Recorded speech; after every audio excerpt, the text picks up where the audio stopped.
Assalamu alaikum everyone. Welcome back to another video on AI research tool. And today's video is about AI bot by Google. They have named it Google Bird. I am with you, Mohammad Hassan Rani. So let's see how this Google Bird play against the ChatGPT.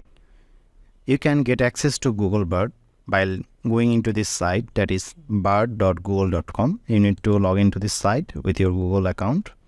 After that, the environment looks like this. On the left hand side, they have this main menu button which shows the different features of this Google Bird. You can hide this or show the panel on the left hand side. On the left down corner, they have introduced a dark theme button. You can click on this and turn this environment into dark mode. Now let's see if we can ask Bird some questions and get some pretty result. Like, we'll try out differentiate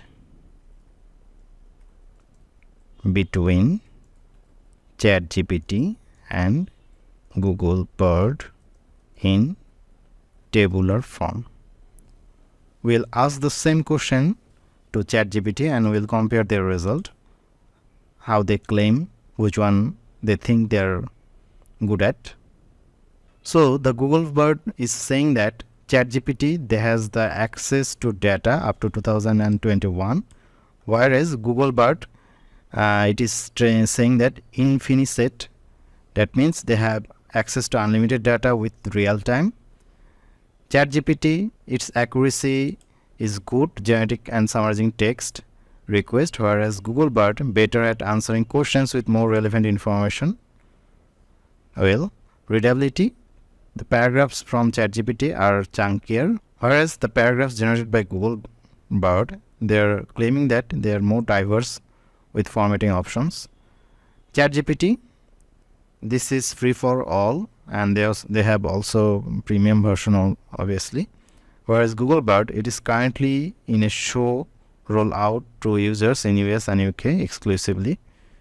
So the conclusion is overall Google Bird is more powerful, versatile chatbot than ChatGPT. However, ChatGPT is more widely available and easier to use. Based on the comparison they have given us, it is hard to say which one is better. Let's see. We'll ask the same question to ChatGPT and see how they respond to this question. We will redirect to the website for ChatGPT, that is chat.openai.com. Here we'll ask the same question to ChatGPT. Let's see how they respond to this question.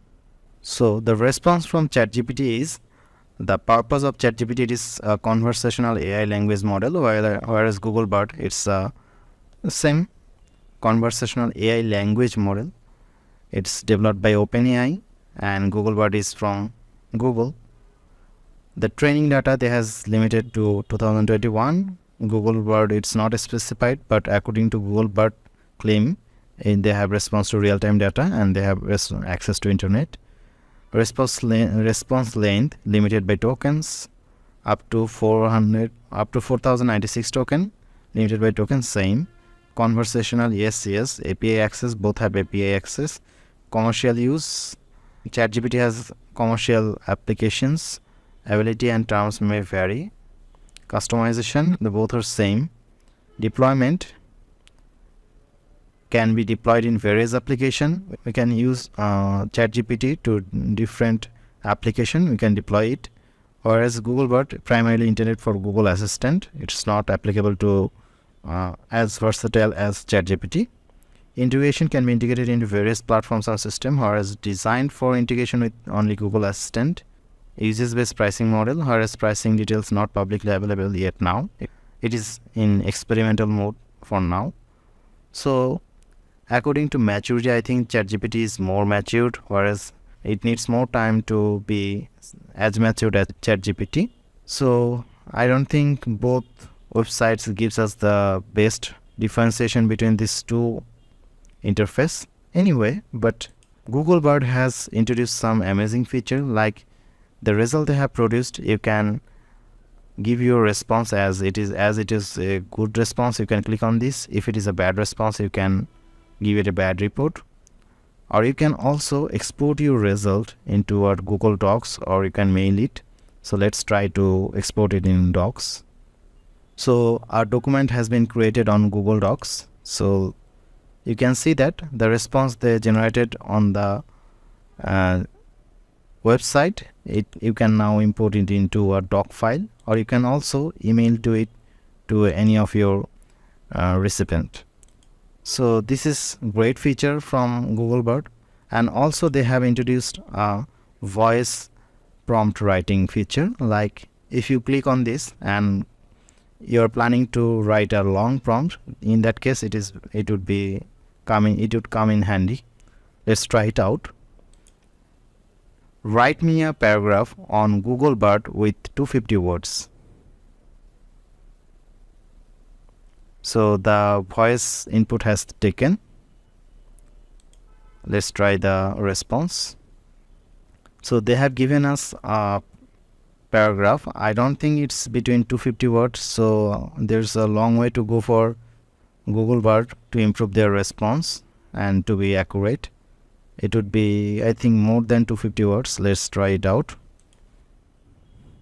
Count the number of words in previous response. So it was around 6 to 28.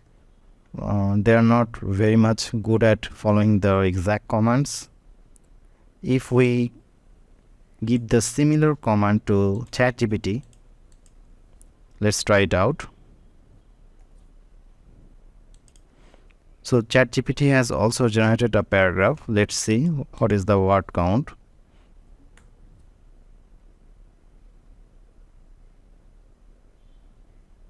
So it's pretty good. It's saying that they have 200 words in previous response, whereas Google Bard was failing to do so. The response in Google Bard was 628 words, while I asked it for only 250 words. So I think Google Bard has a way to go. It has a scope to improve. It has a scope for improvement, and developers are working on that. And once it come well trained, I think it will be a good competitor for ChatGPT. So I'll see you in another video with more features of Google Bard and ChatGPT. Till then, keep in touch. See you in another video. Thank you.